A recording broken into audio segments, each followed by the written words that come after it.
Il y a 4 ans, vous vous en êtes peut-être pas rendu compte aussi, justement, et que personne n'a validé ce que vous avez ressenti.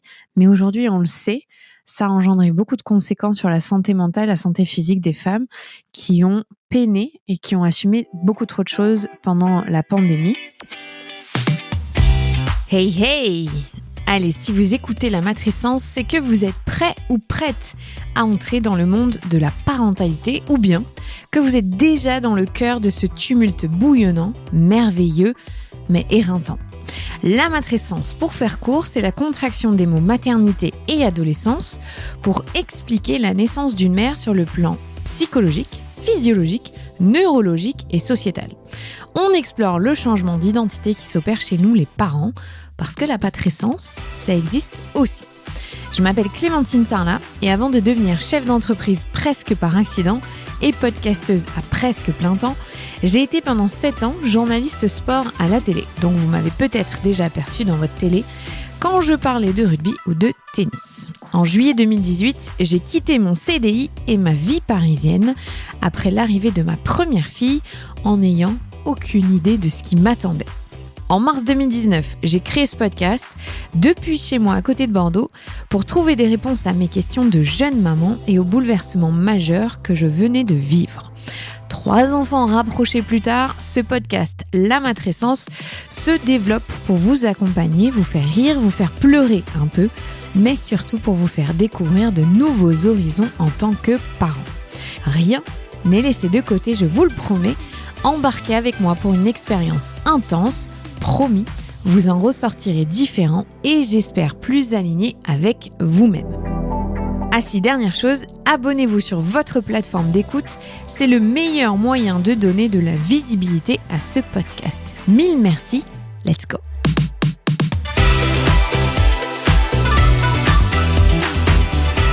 Il y a 4 ans, je crois que vous vous en souvenez toutes et tous très bien, notre monde se fermait. C'était le 17 mars 2020 et le gouvernement prenait la décision de nous confiner. S'en est suivi près de 2 mois d'enfermement avec des autorisations limitées à 1 heure pour sortir. Le 11 mai 2020, nous étions enfin autorisés à réintégrer le monde extérieur. Vous l'avez compris, aujourd'hui j'ai vraiment envie de vous parler de la pandémie et des effets que ça a eu sur nous et notre vie de parents. Parce qu'il y en a eu quelques-uns, croyez-moi. Alors à l'époque du début du confinement, moi j'étais enceinte de 3 mois de ma deuxième fille.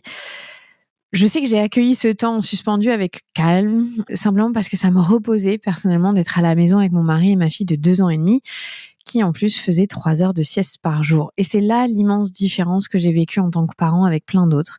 J'avais qu'une seule fille, on était 2 parents et dans une maison et nos emplois n'étaient pas réellement menacés, en tout cas pas au début, ça ne nous a pas perturbés. Pour beaucoup d'entre vous, je sais que ça n'a pas été le même scénario. Et peut-être tout simplement que vous faisiez partie du monde médical et que vous étiez confronté en permanence au danger, à la surcharge de travail et à la peur des gens, mais aussi à la vôtre. Peut-être que vous faisiez partie des femmes qui ont accueilli leur enfant à l'hôpital au milieu des masques, d'injonctions à ne surtout pas se toucher. Peut-être que vous faisiez partie des femmes et des parents en général qui ont vécu une grande solitude au moment de l'accouchement puisque les deuxièmes parents étaient quasiment systématiquement interdits. Peut-être que vous avez vécu des violences gynécologiques dans un contexte peu propice à la prise en charge du psyché. Peut-être que vous avez eu un bébé prématuré pendant cette période si cruciale de contact physique pour le nourrisson et où les restrictions sanitaires ont empêché ce lien si précieux. Peut-être que vous avez perdu un être cher pendant l'année 2020 et que vous n'avez pas pu être présent ou présente pour l'enterrement. Et peut-être que vous n'avez pas simplement pu dire au revoir à votre être très cher. Peut-être que vous deviez aussi accueillir un bébé adopté et que tout a été décalé. Peut-être que vous avez dû repousser votre parcours PMA ou que vos dernières gamètes n'ont pas pu être implantées et que vous avez tout perdu. Peut-être que vous avez été enfermé avec plusieurs enfants en bas âge, seul ou en couple. Peut-être que vous avez vécu avec votre bourreau, avec votre pire ennemi. Peut-être que vous étiez déjà à la limite du burn-out et que l'enfermement vous a plongé dans le désespoir. Peut-être que vous avez vécu un deuil périnatal et que l'isolement a rajouté à votre solitude et à votre peine. Peut-être que vous étiez séparés, que vous n'avez pas pu voir votre enfant pendant des semaines entières. Peut-être que vous avez un enfant avec des besoins spéciaux qui n'a pas pu avoir accès à sa routine et aux soins habituels. Peut-être que vous avez plongé dans la précarité sociale et que la vie est devenue extrêmement difficile. Peut-être que vous étiez hospitalisé, que vous avez été coupé de votre famille et de vos enfants. Peut-être que vous étiez à l'étranger et que vous avez été coincé sans possibilité de rentrer auprès de votre famille. Peut-être que votre charge mentale a explosé et que les inégalités dans votre couple ont été accentuées. Ou alors peut-être que vous avez dû vous démultiplier pour prendre soin de vos enfants et continuer de travailler sans pause. J'oublie certainement 1000 scénarios différents et j'en suis désolée, mais je sais que la pandémie a fait ressurgir des angoisses profondes, des doutes sur le monde actuel et des situations parfois insupportables et même dangereuses. On le sait, tout a été exacerbé lors de cette année 2020 et 2021 de confinements successifs. Et puis pour certains et certaines d'entre nous dont je fais partie, ces 8 semaines ont été aussi un vrai havre de paix, un moment suspendu et un cocon de douceur. Je vous le disais, j'étais enceinte en début de grossesse. J'étais suivie pour un accouchement à la maison et ça fait toute la différence parce que le stress lié à l'arrivée de ma fille ne me touchait que très peu parce que quand on choisit d'accoucher à la maison, le papa est toujours plus que bienvenu et en plus, il n'y avait pas de masque ou de restrictions particulières au moment d'accoucher à la maison. Ça a d'ailleurs été un moment merveilleux, la naissance de Jasmine dans notre salon que je raconte si vous avez envie d'écouter dans l'épisode 66 pour mon premier accouchement à la maison. Et puis, si on s'intéresse vraiment à ce sujet, le confinement et la pandémie, il y a eu le prolongement. Il y a eu ces 2 années jalonnées de confinement, déconfinement, qui sur le long terme ont eu beaucoup plus de conséquences difficiles à gérer pour moi, parce que j'ai aussi accueilli ma dernière fille dans ce contexte de pandémie, ce qui veut dire que j'ai eu 2 de mes 3 enfants sous Covid. Ce que nous avons vécu, on n'est pas à prendre à la légère, même si on est 4 ans plus tard et que peut-être vous avez mis cette période de côté ou un peu en retrait dans votre tête, parce que nous, les parents, qui le sommes devenus à ce moment-là, en tout cas, nous, les parents d'enfants en bas âge, qui avons dû faire face sans soutien ni relais à ce moment-là, nous, les parents qui faisons le job le plus difficile du monde, on a souffert de manière très spécifique pendant cette période et j'aimerais en parler. S'il y a aussi eu beaucoup de négatifs, il y a aussi eu une force incroyable qui s'est dégagée de cette période, qui nous a obligés à nous réajuster, à réajuster nos priorités et à envisager l'avenir de manière différente, avec la conviction qu'il faut vivre plus en accord avec ses valeurs. Et ça, c'est quand même hyper important.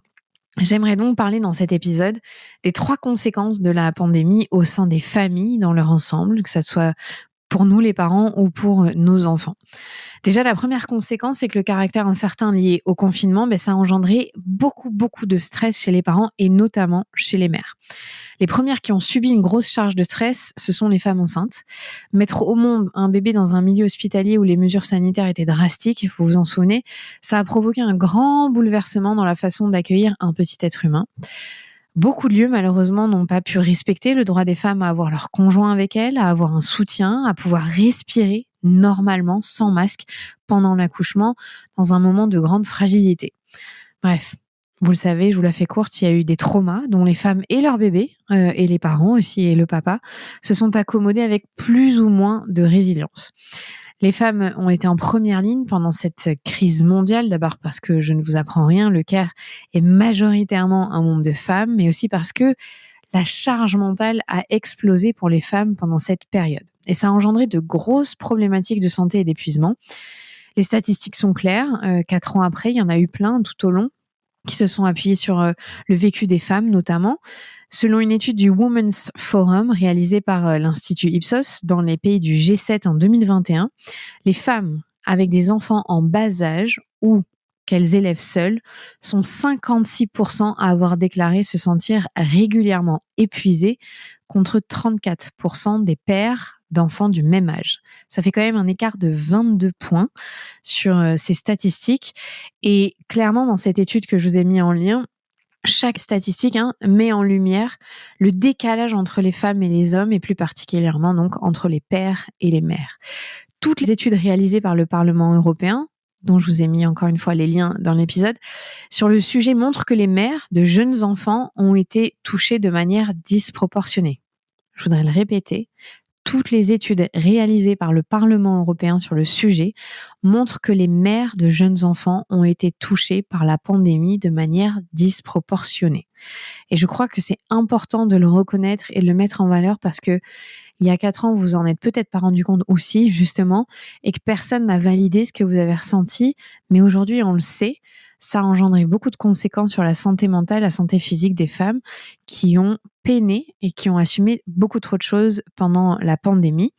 Vous le savez, les femmes assument malheureusement encore la majeure partie de la charge mentale liée à l'organisation du care, ça veut dire la budgétisation, la planification, la programmation des soins et des tâches ménagères, sans parler aussi de la charge éducationnelle, de essayer de comprendre comment on élève un enfant de la meilleure façon possible, de ce qu'on pense être la meilleure façon possible. C'est souvent sur les épaules des femmes. Et donc, elles ont souffert d'une double peine, les mères de très jeunes enfants, l'isolement déjà, l'augmentation de leurs responsabilités au sein du foyer et ajouter à ça, parfois, la précarité et la pression de réussir leur carrière professionnelle. De manière générale, les femmes sont sorties épuisées des 2 années de confinement dues au Covid. Donc, si vous avez ressenti ça ou si vous ressentez ça encore aujourd'hui, vous n'êtes pas anormal, ce n'est pas bizarre. C'est très en lien avec ce qui s'est passé au moment de la pandémie en 2020, surtout si vous avez accueilli des enfants à ce moment-là. Et on le sait, on commence donc à voir les répercussions sur les mères et sur les pères aussi, je voudrais le dire, parce qu'on parle moins d'eux. Il y a eu moins de charges sur leurs épaules, mais quand même, la santé mentale en a pris un coup pour les mères et pour les pères. Si on parle de manière très personnelle pour moi, j'ai fait un burn-out 18 mois après le début de la pandémie parce que j'avais gardé ma fille auprès de moi pendant 1 an avec aucun relais. On avait une très mauvaise organisation dans mon couple. J'ai tout pris à ma charge. Et de manière aussi très logique et très simple, c'est que je travaillais en même temps et j'avais jamais de pause, mais parce que les cafés étaient fermés, je pouvais pas travailler à l'extérieur de mon foyer, de chez moi, et donc avoir ce moment rien qu'à moi où je suis pas en train de jongler entre m'occuper de mon bébé ou m'occuper de mon travail. Et forcément, j'ai explosé en plein vol au moment où je suis tombée enceinte de ma 3e fille. Heureusement pour moi, tous les déconfinements et les confinements plutôt se sont arrêtés à cette période-là, au moment où j'ai été enceinte de ma 3e fille. Donc j'ai pu, en septembre 2021, reprendre un rythme plus normal et ma fille était gardée à la crèche à ce moment-là, donc j'ai respiré. Mais ça a été 2 années très difficiles à vivre pour moi et vraiment intenses. Et aujourd'hui, j'arrive un peu à remettre les pièces du puzzle et à comprendre ce qui s'est passé et ce qui s'est joué pendant les années 2020-2021. Ou comme je le redis, j'ai eu 2 enfants. Très bon timing, Clémentine. Donc ça, c'est la première conséquence. Le stress, l'anxiété sur les mères notamment, liées à l'incertitude et à cette pause qui a été très très longue finalement, puisque on ne parle pas seulement des 8 semaines de confinement, on parle de 2 années en dents de scie où beaucoup trop de choses ont été reposées sur les épaules des femmes. La deuxième conséquence de la pandémie au sein des familles, ce sont les liens sociaux qui ont été chamboulés. Si vous avez écouté l'épisode que j'ai fait sur l'amitié, l'épisode 175, si je ne me trompe pas, de la semaine dernière en tout cas, j'ai beaucoup abordé ce sujet de la pandémie parce que ça a changé nos relations aux êtres humains.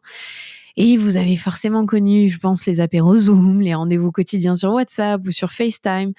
Parce qu'en fait, à ce moment-là, c'était notre seule façon d'entrer en lien avec d'autres êtres humains, si vous n'aviez pas votre famille tout proche de vous ou si vous étiez seul. En tout cas, d'avoir d'autres adultes à qui parler. Et sortir, c'était plus une option, vous le saviez, il fallait faire une dérogation, on avait nos papiers sur nous, c'était quand même tout un bazar quand on y repense. Et même se retrouver simplement au parc, en extérieur, c'était devenu dangereux. Moi, pendant cette période-là, surtout sur le premier confinement, j'ai noué des liens très forts avec mes voisins. J'ai eu de la chance parce que je suis une privilégiée, j'ai un jardin, donc je pouvais sortir dehors et garder cet échange humain un peu du chair et en os, même si il y avait notre grillage, mais on pouvait discuter, on pouvait échanger, on pouvait partager ce qu'on ressentait. Et franchement, quel bonheur d'avoir un tout petit peu d'autres adultes à qui parler que d'être en vase clos en permanence. Et pendant toute cette période, notre façon d'appréhender nos amitiés, elle a été bouleversée. Et il y a un trop grand nombre de gens qui ont rapporté avoir souffert de la solitude, de l'isolement, du manque de luminosité, du manque d'espace aussi pour ceux qui étaient confinés dans des tout petits appartements, mais qui aussi ont manqué d'activité physique, parce que 1 heure par jour pour certains et certaines, c'était pas assez par rapport à ce qu'ils faisaient au quotidien. Moi, je me souviens qu'en sortant de la première période du confinement, j'avais trouvé que le monde extérieur était agressif. Je ne sais pas si ça vous avez fait cette sensation-là, que tout allait trop vite. Comme quand je sortais de la maternité avec ma première fille et que d'un coup, j'étais en décalage complet avec le monde extérieur. Pourtant, moi, je suis sociable, j'aime sortir, j'aime aller à la rencontre des gens, j'aime me mélanger.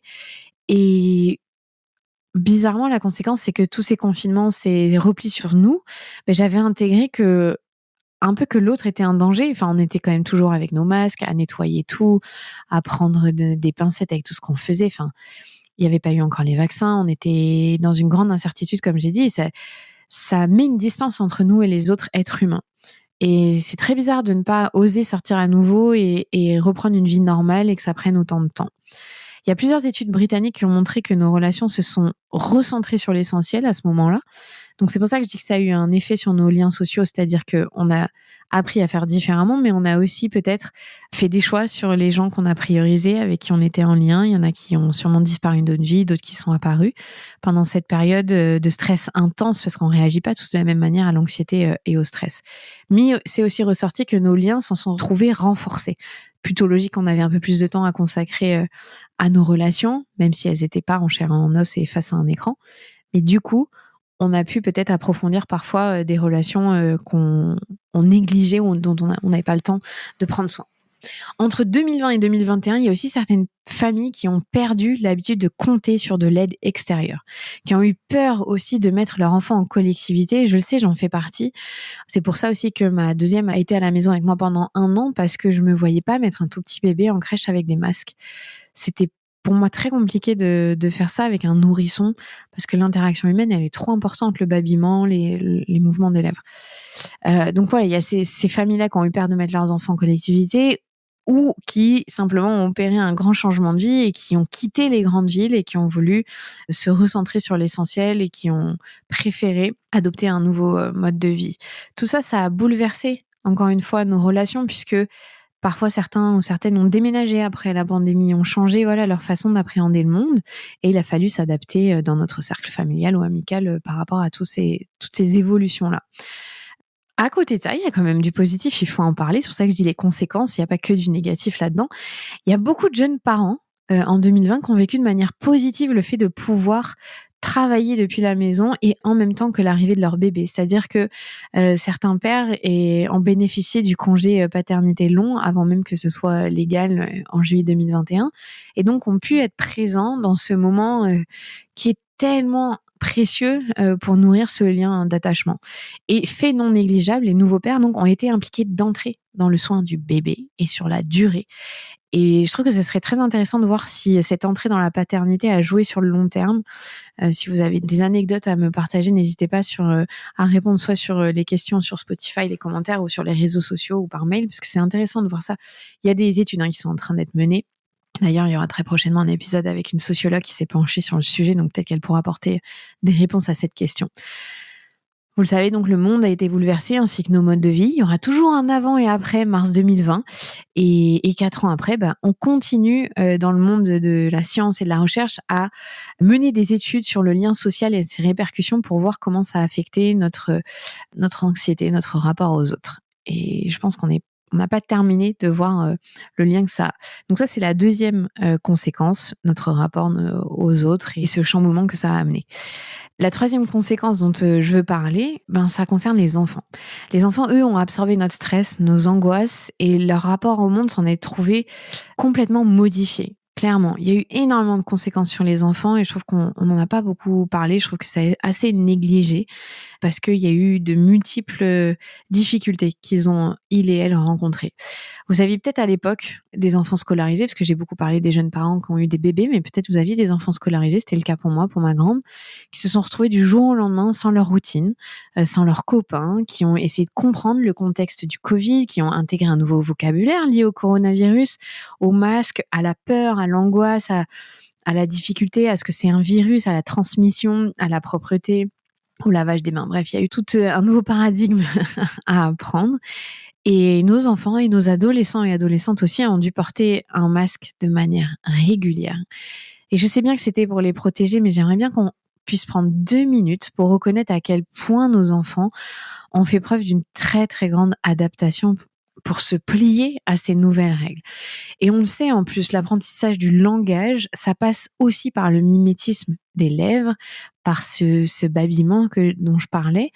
Et les orthophonistes, ils avaient tiré la sonnette d'alarme à l'époque sur le fait que les enfants portent un masque, parce que ça a eu des conséquences, et on l'a peut-être oublié, mais pour tous ceux qui avaient des problèmes d'élocution, qui avaient des problèmes d'orthophonie tout court, ça a modifié leur rapport à ça. Moi, je sais que le masque, ma fille, quand elle a découvert sa maîtresse sans masque, en photo, elle l'a pas reconnue. Elle m'a demandé, mais qui c'est ça?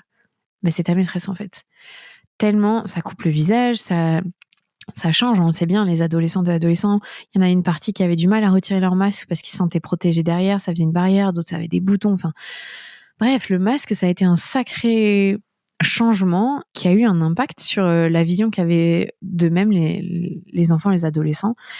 Et puis, moi, je suis très honnête, je travaillais de la maison, je portais quasiment jamais le masque, mais j'avais du mal à le porter longtemps. Alors, je sais que ceux qui font partie du monde médical, c'est quelque chose auquel vous vous êtes habitués, mais pour plein d'enfants, c'était quand même très oppressant et angoissant. Il y a aussi une autre conséquence par rapport à l'école, c'est que les écarts scolaires se sont creusés. L'université de Poitiers avec le CNRS, ils ont publié une étude qui montre que la fracture sociale s'est accentuée chez les enfants. Alors déjà sur l'aspect numérique, tout le monde n'a pas accès à Internet de la même manière que vous et moi, par exemple. Mais il y a aussi une fracture du côté de l'accès à la culture scolaire. Les fermetures d'écoles ont creusé les écarts d'apprentissage liés à l'origine sociale.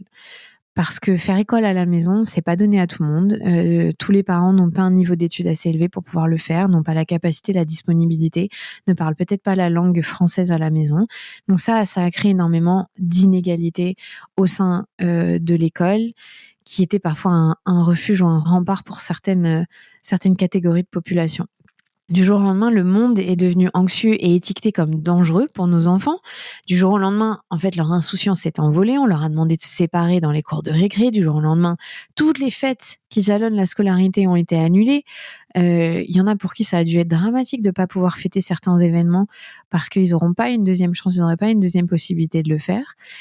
Toute leur socialisation, en fait, s'est éteinte et s'est retrouvée restreinte au sein de la famille. Alors, ça a dû faire du bien parfois de passer du temps avec papa et maman quand papa et maman sont souvent en déplacement, ou maman et maman, ou papa et papa, peu importe votre configuration familiale. Mais quand même, moi, je vois ma fille qui a 6-7 ans bientôt, les copines, c'est toute sa vie, quoi. Elle est à la maison, elle nous fait bien comprendre qu'elle se fait chier si elle ne regarde pas des dessins animés ou avec ses sœurs qui sont plus petites qu'elle.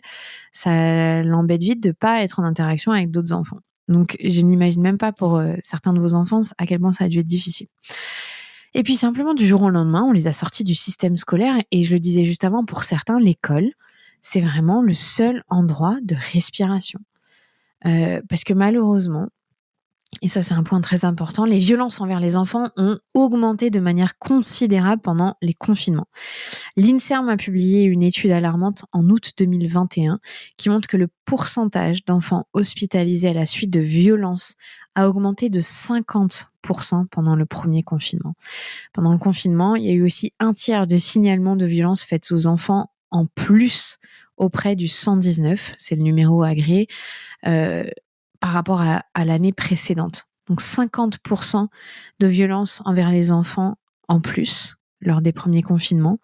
Et il y a eu un signalement de un tiers en plus sur le numéro 119 par rapport à l'année précédente d'enfants qui auraient subi des maltraitances. Ça montre encore qu'il y a un travail immense de prévention à faire auprès des parents pour leur apprendre déjà à réguler leurs émotions, à gérer leurs traumas, ou tout simplement pour montrer qu'une autre voie d'éducation existe sans la violence. J'ai souvent pensé, quand j'étais à bout avec mes filles, seule, hors pandémie, avec un sommeil fracassé, à quoi ça aurait pu ressembler si j'avais été enfermée avec elles. Et j'ai quand même beaucoup de compassion pour ces parents qui ont pété les plombs pour qu'il n'y avait plus d'échappatoire et qui sont devenus maltraitants malgré eux au vu de la situation. Je sais que ça a dû être hyper difficile à vivre pour certains et certaines d'entre vous, qui a dû avoir ce mom rage qui est ressorti, cette colère immense et intense face à l'épuisement. Et j'ai pas envie de stigmatiser tous les parents, mais parce que, évidemment, si ces violences elles ont augmenté, c'est que le contexte a mis en lumière des défauts et des difficultés pour les parents qui étaient enfermés chez eux. Je suis vraiment heureuse de moi de ne pas avoir été confrontée. J'ai eu beaucoup de chance d'avoir qu'un seul enfant à ce moment-là et d'être 2. Mais moi qui suis passée un peu de l'autre côté de la barrière à un moment où j'étais devenue une mère qui crie, qui hurle, qui menace parfois, qui était vraiment tellement mal dans ses baskets, tellement en manque de sommeil que je me suis vue pouvoir devenir violente. Et donc j'ai de la compassion pour ces parents, si ça a été votre cas, qui n'ont pas pu faire autrement, en fait, qui n'ont pas pu gérer. C'est pour ça que je dis qu'il y a beaucoup de prévention à faire sur la gestion des émotions, sur nos traumas qui ressortent, sur les difficultés maternelles notamment et parentales, et sur l'isolement des mères. Parce que ça a dû beaucoup jouer les mères qui se sont retrouvées seules avec leurs enfants et qui n'ont pas eu de relais. Voilà, la pandémie, vous l'avez compris, nous a mis à rude épreuve. On en est sortis. Mais nous, parents de jeunes enfants particulièrement, on a subi des conséquences intenses. Et je suis pas sûre que ça a été assez souligné, parce qu'on a vu des sorties médiatiques de députés complètement déconnectés de la réalité qui disaient « ça va, un enfant, tu le mets devant ses devoirs et il gère tout seul ».